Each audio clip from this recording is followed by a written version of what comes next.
Hello, and welcome to another episode of the Western Canon Challenge, where we are reading the entirety of the Western literary canon out loud. Today we are continuing in Life with Father by Clarence Day. This particular story is entitled Father Sews on a Button.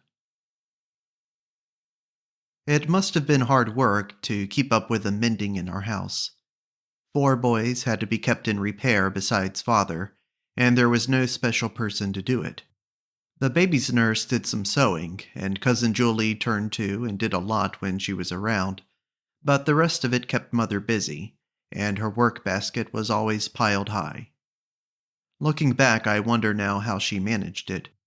I remember her regularly going off to her room and sewing on something right after dinner, or at other idle moments, when she might have sat around with the rest of us. My impression as a boy was that this was like going off to do puzzles. It was a form of amusement, or a woman's way of passing the time. There was more talk about Father's socks and shirts than anything else. Most of this talk was by Father, who didn't like things to disappear for long periods, and who wanted them brought promptly back and put in his bureau drawer where they belonged. This was particularly true of his favorite socks. Not the plain white ones which he wore in the evening because they were all alike, but the colored socks that were supplied to him by an English haberdasher in Paris. These colored socks were the one outlet of something in Father which ran contrary to that religion of propriety to which he adhered. In that day of somber hues for men's suits and quiet tones for men's neckties, most socks were as dark and severe as the rest of one's garments. But Father's, hidden from public eye by his trousers and his high-buttoned shoes, had a really astonishing range both of color and fancy. They were mostly in excellent taste, but in a distinctly French way, and Wilhelmine used to tease him about them. She called him his secret joys. Father got holes in his socks even oftener than we boys did in our stockings. He had long, athletic toes, and when he lay stretched out on his sofa, reading and smoking or absorbing and talking to anyone, these toes would begin stretching and wiggling in a curious way by themselves, as though they were seizing on this chance to live a life of their own. I often stared in fascination at their leisurely twistings and turnings, when I should have been listening to Father's instructions about far different matters. Soon one and then the other slipper would fall off, always to Father's surprise, but without interrupting his talk, and a little later his busy great toe would peer out at me through a new hole in his sock. Mother felt that it was a woman's duty to mend things and sew, but she hated it. She rather liked to embroider silk lambrequins as a feat of womanly prowess, but her darning of Father's socks was an impatient and not too skillful performance. She said there were so many of them that they made the back of her neck ache. Father's heavily starched shirts, too, were a problem. When he put one on, he pulled it down over his head and thrust his arms blindly out right and left in a hunt for the sleeves. A new shirt was strong enough to survive these strains without splitting, but life with Father rapidly weakened it, and the first thing he knew he would hear it beginning to tear. That disgusted him. He hated any evidence of weakness, either in people or things. In his wrath, he would strike out harder than ever as he felt around for the sleeve. Then would come a sharp crackling noise as the shirt ripped open, and a loud wail from Mother. Buttons were Father's worst trial, however, from his point of view. Ripped shirts and socks with holes in them could still be worn, but drawers with their buttons off couldn't. The speed with which he dressed seemed to discourage his buttons and make them desert Father's service. Furthermore, they always gave out suddenly and at the wrong moment. He wanted help, and he wanted it promptly at such times, of course. He would appear at Mother's door with a waistcoat in one hand and a disloyal button in the other, demanding that it be sewn on at once. If she said she couldn't just then, Father would get as indignant as though he had been drowning and a lifeguard had informed him he would save him tomorrow. When his indignation mounted high enough to sweep aside his good judgment, he would say in a stern voice, "Very well, I'll sew it on myself," and demanded a needle and thread. This announcement always caused consternation. Mother knew only too well what it meant. She would beg him to leave his waistcoat in her work basket and let her do it next day. Father was inflexible. Moreover, his decision would be strengthened if he happened to glance at her basket and see how many of his socks were dismally waiting there in that crowded exile. "I've been looking for those blue polka-dotted socks for a month," he said angrily one night before dinner. "Not a thing is done for a man in this house. I even have to sew on my own buttons. Where is your needle and thread?" Mother reluctantly gave these implements to him. He marched off, sat on the edge of his sofa in the middle of his bedroom, and got ready to work. The gaslight was better by his bureau, but he couldn't sit on a chair when he sewed. It had no extra room on it. He laid his scissors, the spool of thread, and his waistcoat down on the sofa beside him, wet his fingers, held the needle high up and well out in front, and began poking the thread at the eye. Like every commander, Father expected instant obedience, and he wished to deal with trained troops. The contrariness of the needle and the limp obstinacy of the thread made him swear. He stuck the needle in the sofa while he wet his fingers and stiffened the thread again. When he came to take up his needle, it had disappeared. He felt around everywhere for it. He got up, holding fast to his thread, and turned around, facing the sofa to see where it was hiding. This jerked the spool off onto the floor, where it rolled away and unwound.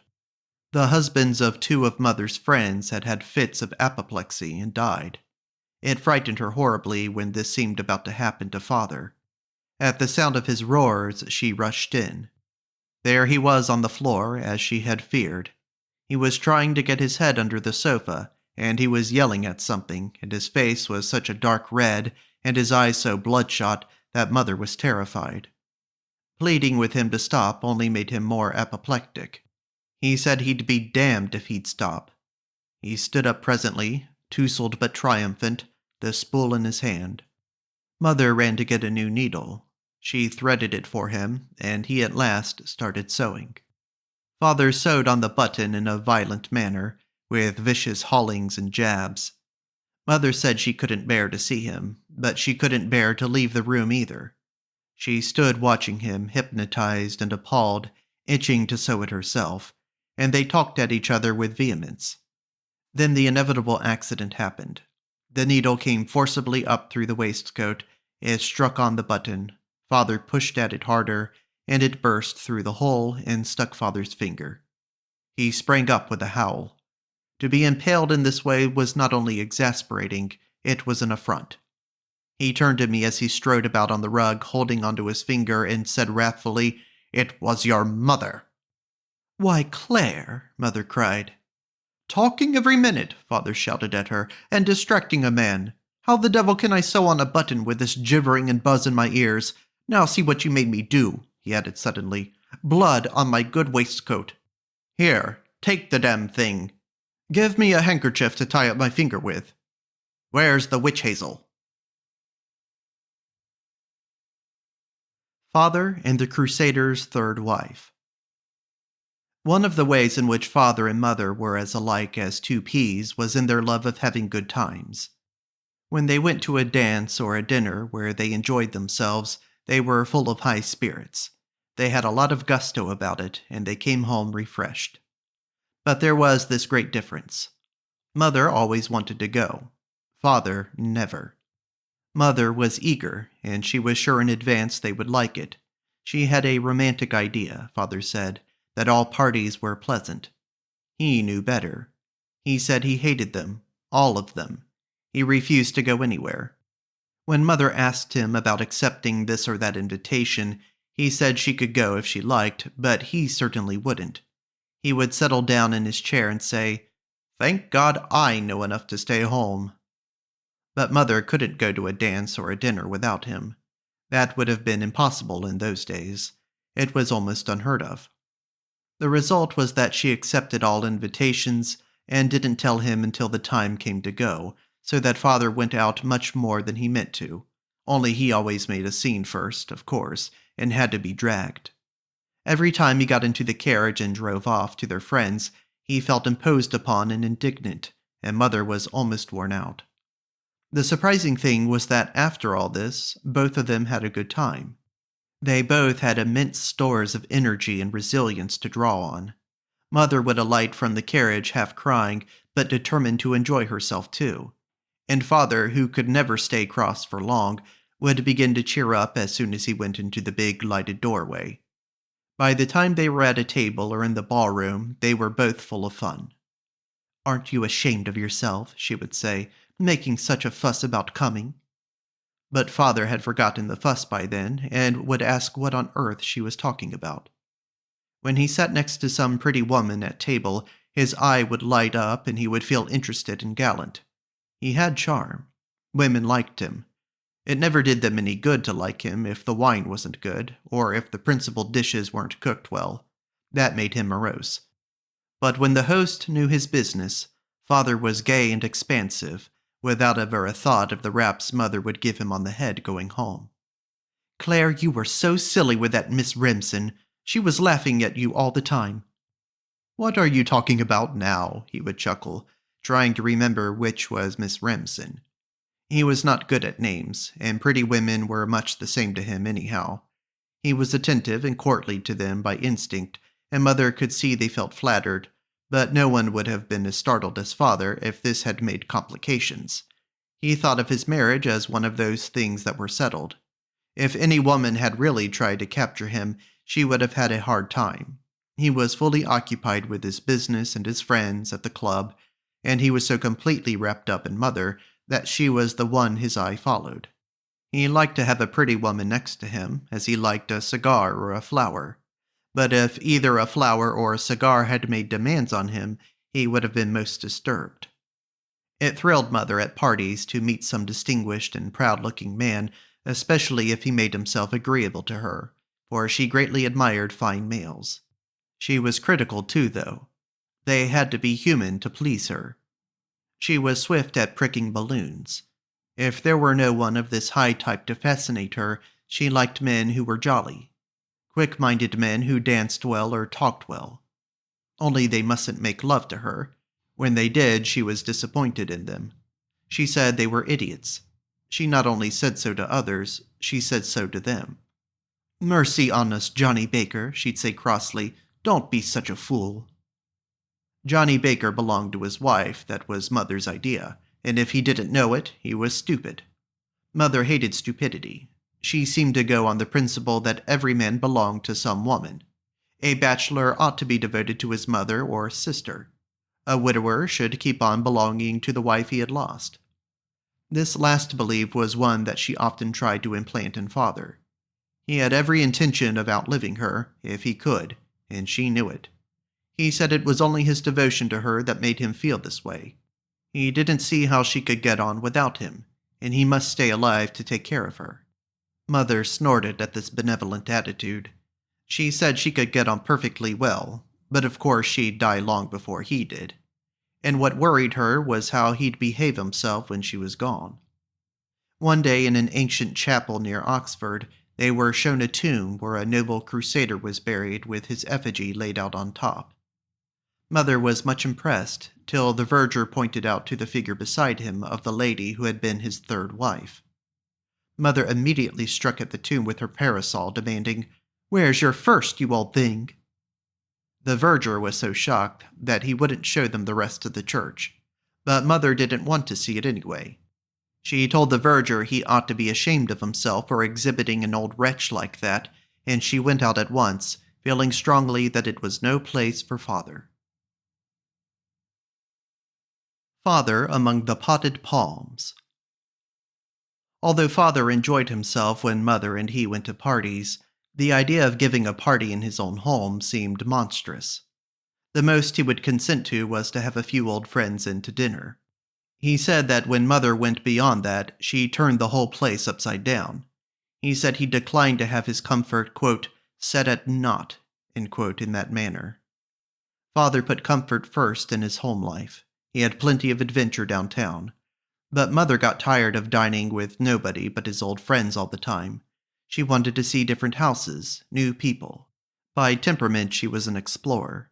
She knew that an explorer who got no invitations to explore sat at home.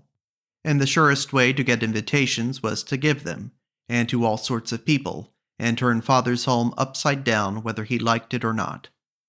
To forestall opposition, Mother's method was to invite one couple whom Father knew, so that when he looked around the table, one or two of the faces would be familiar. But as to the others, she experimented. If questioned by Father as to who'd be there, she said, "Why, the Bakers, and I hope a few others."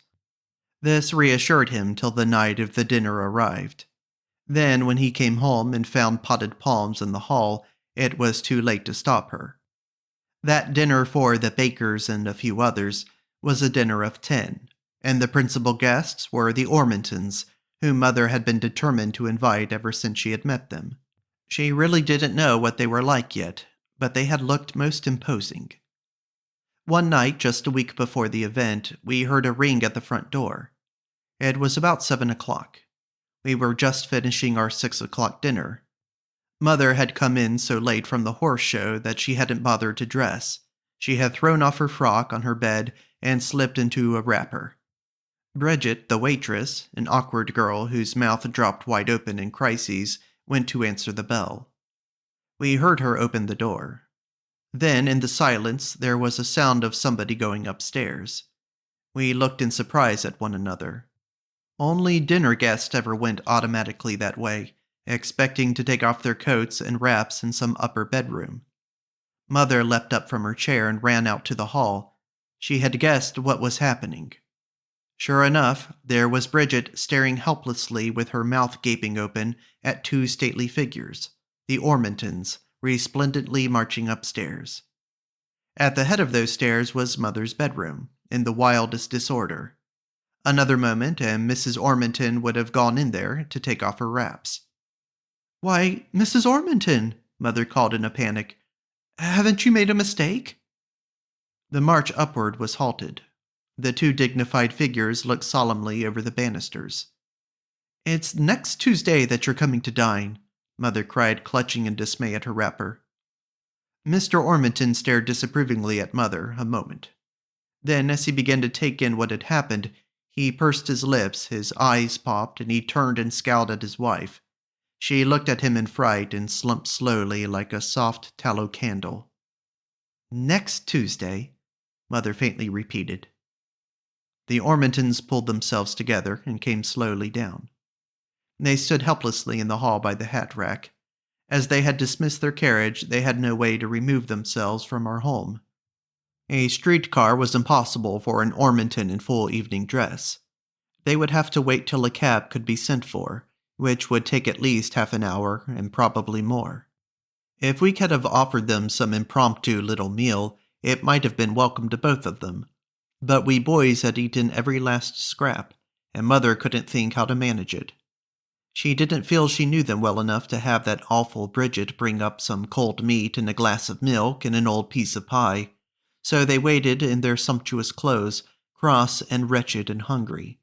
They had little or no sense of fun, even in their happiest moments, and they certainly did not feel light-hearted as they sat in our parlor. Mother had to make conversation in her wrapper till almost 8 o'clock. Mr. Ormondton said nothing whatever. He felt too much wronged, too indignant. Father strolled in and offered him a cigar. It was stiffly declined. A week later, when they again rang the bell, they were stiffer than ever. But by that time, our easygoing household was completely transformed. Instead of Bridget and her elbows, a butler suavely opened the door. Large potted palms stood in the hall. The Ormondtons felt more at home. They could not have imagined how much work Mother's preparation had cost. To begin with, she had gone to a little shop she had found on 6th Avenue, under the Elevated, a place where they sold delicious ice cream and French pastries and bonbons, which was run by a pleasant and enterprising young man named Louis Sherry. He had arranged to send over old John, a waiter to be our butler pro tem, and a greasy and excitable young chef to take charge of our kitchen, and they had brought with them neat covered baskets, which they wouldn't let us boys touch. Old John and Mother had a great deal to do in the dining room, getting out arsenals of silver to be laid at each plate, putting leaves in the black walnut table, filling vases with flowers, arranging little plates of salted almonds and chocolates, and I don't know what else. The heavy plush furniture in the parlor had to be rearranged too, and piles of special plates taken down from the pantry, top shelf, and an elaborately embroidered tablecloth and napkins got out of the linen closet. And after Mother had run around all day attending to these, and had laid out the right dress and slippers, and done things to her hair, she had ended by desperately tackling the worst job of all, which was to put her bedroom in order. This room, in spite of Mother's random efforts, had an obstinate habit of never being as neat and pretty looking as she wished it to be. On the contrary, it was always getting into a comfortable higgly-piggly state. And every time Mother gave a dinner, she felt guiltily sure that the ladies who took off their wraps in it would have gimlet eyes. Everything, therefore, had to be put away out of sight. Her plan was to do this so neatly that any drawer which these prying creatures might open would be in beautiful order. But she never had time enough, so after the first 2 or 3 drawers had their upper levels fixed up, things were pushed into the others, any which way, and when she was through they were locked. Letters and pieces of string were hurried off the dressing table, medicines and change off the mantel, stray bits of lace, pencils, veils, and old macaroons off the bureau. Some were jammed into cabinets that were already so full they could hardly be shut. Some disappeared into hat boxes or were poked up on dark closet shelves. Among these jumbled articles were many that would be urgently needed next week. But by that time even Mother couldn't remember where on earth she had put them, and she spent hours hunting hopelessly for a lost glove or key. When the bedroom was picked up at last, it had lost its old friendly air. A splendid spread lay on the bed smoothly. The bolster and pillows were covered as elaborately as if no one used them to sleep on. A big china kerosene lamp and some pink-shaded candles were lit, and Mother, all tired out, was being laced up the back of her tight-fitting gown. Father had none of this work to do in his room. In fact, he had no work at all. He dressed for dinner every night anyhow, and his room was always in order. Everything he owned had its place, and he never laid his clothes down at random. There were 2 drawers for his shirts, for example, another drawer for his socks. His shaving kit was always on his English shaving stand by the window. On his bureau was a pair of military hairbrushes, 2 combs, and a bottle of bay rum. Nothing else. Each of his books had its own allotted place on his shelves. And on each shelf and in every drawer there was extra room. Nothing was crowded. When he undressed to go to bed, he began by taking the things out of his pockets and putting them into a little drawer which he had reserved for that purpose. He then hung his suit on its regular hook in his closet and laid his underwear in the wash-basket. He never left anything lying around on the chairs. He did these things so swiftly that he could dress or undress in 10 minutes, and when he turned out the gas and opened his big window, his room was as trim as a general's. On the night of the dinner, he came home at his usual hour, swore at the potted palms, and took John down to the cellar to get out the right wines. Then he went to his room, and as dinner was later than usual, he had a short nap. He got up a quarter of an hour or so before it was time for the guests to arrive, screwed in his studs, shaved and dressed, gave his white tie a sharp exact twist, and peacefully went down to the parlor. Finding Mother there adjusting a smoky lamp, he said he'd be damned if he'd stand it, having his comfort interfered with by a lot of people he did not wish to see. He added that if they didn't come on time, they needn't expect him to wait. He was hungry. But the guests soon began clattering up to our door over the cobblestones in their broughams, and Father smiled at the men, and shook hands warmly with the best-looking women, and got all their names mixed up imperturbably until John opened the great sliding doors of the little dining room, and they went in to dinner. As for the rest of the evening, it was just another dinner for Father, except that he had sherry and champagne instead of claret, and some dishes and a good chef. But Mother, looking critically around her at social material and watching the service every minute, had to work to the last. No matter how formal and wooden her material was, it was her business to stir them to life and make the atmosphere jolly. She usually succeeded. She was so darting and gay, but on this high occasion some of the guests couldn't be made to unbend. Father didn't notice that they were wooden, nor did he feel disappointed. With a good dinner and sound wines inside him, he could enjoy any climate. He also enjoyed talking to people about whatever came into his head, and he seldom bothered to observe if they listened or how they responded. Bridget's duties were to stay in the pantry and help John and keep quiet. She stayed in the pantry all right, but she flunked on the rest of it. Each time she dropped something, she made a loud gasping sound. John went on about his business, ignoring this in a severe and magnificent manner, but nobody else was quite able to, except, of course, Father. To Mother's relief, he unconsciously saved the day for her by being too absorbed in his own conversation to hear these weird interruptions. The climax came at dessert. By that time, Bridget was completely demoralized, and she so far forgot herself as to poke her face outside the screen and hiss some question hoarsely at John. An awful silence came over the table, but Father, who felt as astonished as anybody, took no pains to conceal it. He turned squarely around and demanded, "What the devil's that noise?" Father's utter naturalness made even Mr. Ormington smile. All formality melted away to Mother's surprise and delight, and though Father had no idea he had caused it, a gay evening began. This is the end of Part 10 of Life with Father by Clarence Day. In the next video, we will continue in Life with Father with the next story entitled Father Has a Bad Night. Thank you for listening.